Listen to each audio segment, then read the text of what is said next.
Hello, আমি সৃজিতা। আজকে আবারও তোমাদের সামনে একটা ছোট্ট মিনি ব্লগ নিয়ে হাজির হলাম। আজকের দিনটা হলো রবিবার, আর রবিবার দিন বিকেলবেলা আমি বেরিয়ে পড়েছিলাম বারাসাতের উদ্দেশ্যে, কারণ বারাসাতে হলো আমার বড়দি বাড়ি।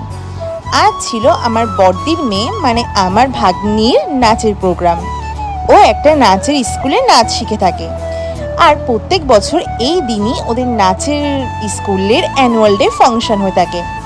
বিগত বছরগুলোর মতন এই বছরও আমি পৌঁছে গেছিলাম ওদের নাচের অনুষ্ঠান দেখার জন্য।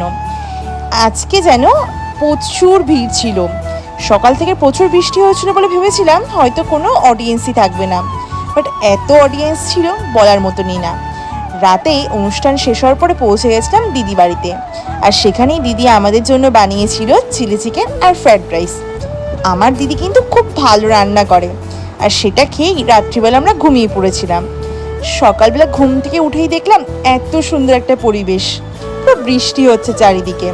আর তোমরা তো জানো বৃষ্টি হলেই আমার মনটা একটু চা চা করে, তাই চা বিস্কুট খেয়েই সকালটা শেষ করলাম আমি।